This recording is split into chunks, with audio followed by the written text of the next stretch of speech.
ॐ नमो भगवते वासुदेवाय। जय श्री हरि, जय श्री भगवान विष्णु जी, जय श्री भगवान कृष्ण जी। कुरुक्षेत्र में भगवान श्री कृष्ण जी ने अर्जुन को जो भी ज्ञान दिया, उस ज्ञान के अंतर्गत उन्होंने ये भी बताया कि तप कितने प्रकार का होता है और तप कैसे किया जाता है और उन तप का क्या फल होता है। तप ये श्रीमद् भगवद गीता में अध्याय 17 में श्लोक 14 से 19 में स्पष्ट तौर पर वर्णित है। जो भगवान श्री कृष्ण ने ज्ञान तप के बारे में अर्जुन को दिया, वो सारी स्थितियां परिस्थितियां, वो सारा ज्ञान अध्याय 17 के श्लोक 14 से 19 में स्पष्ट तौर पर वर्णित है। एक तो शरीर का तप होता है, दूसरा वाणी का तप होता है और तीसरा मन का तप होता है। शरीर का तप यह है कि शरीर से अच्छे कर्म किए जाएं, देवताओं का पूजन किया जाए, जो वृद्ध हैं उनका सम्मान किया जाए, जो ज्ञानी जन हैं उनका सम्मान किया जाए और ब्रह्मचर्य का पालन किया जाए।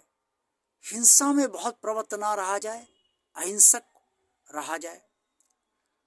ये तो शरीर का तप होता है।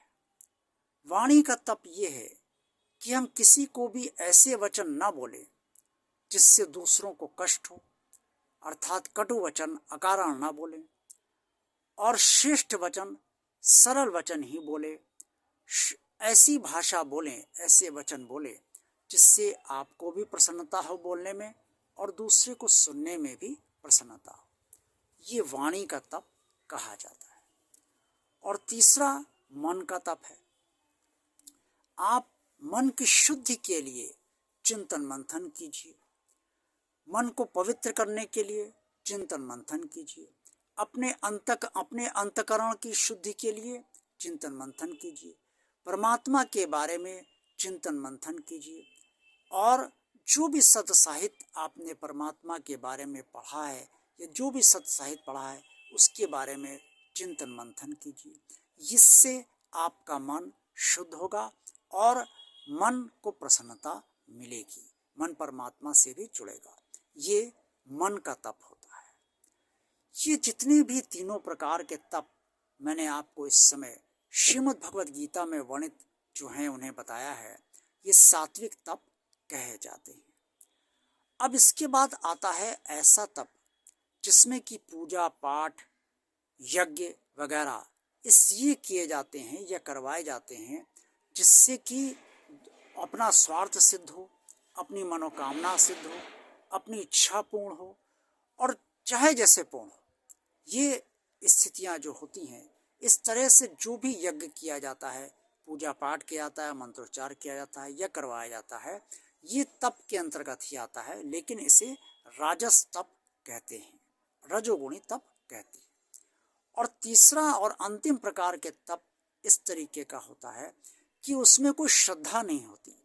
मुझे देवता से जबरदस्ती कार्य कराना है, देवता मत को मंत्र के अंदर अधीन कर लेना है और यज्ञ इस तरीके से करना है जिससे कि यज्ञ से हमें फल हर हाल में प्राप्त हो, दूसरे के विनाश के लिए पूजा करवाई जाए या करी जाए, यंत्र मंत्र तंत्र दूसरे के विनाश के लिए किया जाए। इस तरीके के जितने भी कार्य होते हैं या करवाए जाते हैं, किए जाते हैं, वो सब तामस तप कहे जाते हैं, अर्थात तमोगुणी तप कहे जाते हैं। सात्विक तप का फल सदा अच्छा होता है, कल्याणकारी होता है, मन को प्रसन्नता देने वाला होता है, शरीर को शुद्ध करने वाला होता है, वाणी को ओजस्वी बनाने वाला होता है और इससे आत्मा की सद्गति होती है और आत्मा का कल्याण होता है। जीवन सरलता से चलता है, जीवन शांति के साथ व्यतीत होता है और जीवन सुचारू रूप से आप आराम से सात्विक तप के जरिए करने से आप चला पाएंगे। राजस तप से मनोकामना तो पूर्ण हो जाएगी, लेकिन मनोकामना को एक तो होती नहीं, अनेक नई नई इच्छाएं उत्पन्न होंगी, उससे फिर आप राजस तप करेंगे।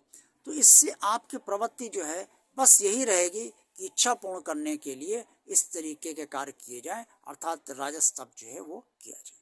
और तमोगुणी तप से सदा अकल्याण होता है, सदा आत्मा को कष्ट होता है और शरीर को अंततः बुरे फल भोगने पड़ते हैं, क्योंकि आप अपनी किसी अपने हित के लिए नहीं, दूसरे के अहित के लिए आप कार्य कर रहे हैं, और इसलिए ये बहुत ही बुरा कर्म होता है। भगवान की दृष्टि में अत्यंत ही ये जघन्य अपराध है, इसलिए इसका बहुत बुरा फल ऐसे लोगों को अवश्य मिलता है।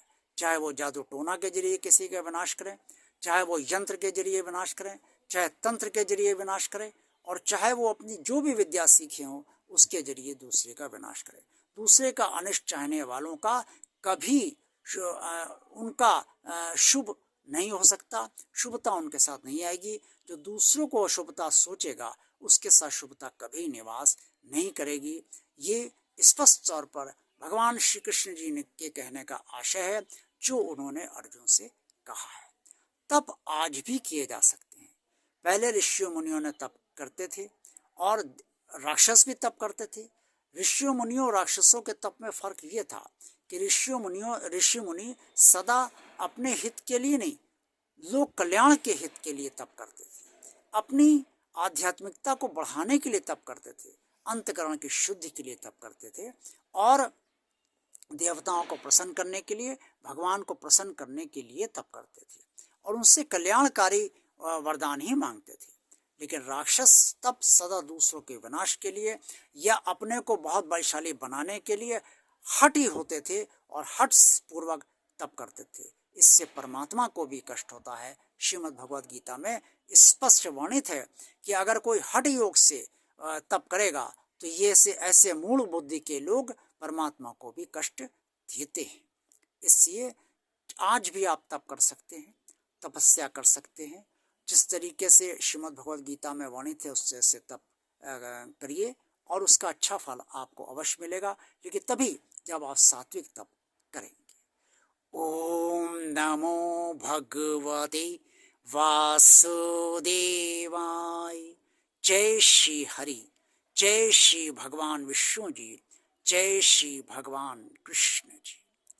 आज का वीडियो आपको अगर पसंद आया है तो लाइक कीजिए। भगवान और आप चैनल आप देखते रहिए।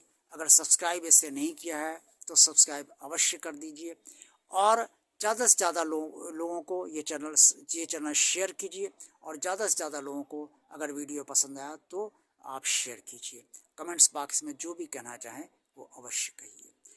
आपका दिन शुभ व मंगलमय हो। मुझे निशित कुमार की यही प्रार्थना ईश्वर से आप सबके लिए है। जय भगवान श्री कृष्ण जी।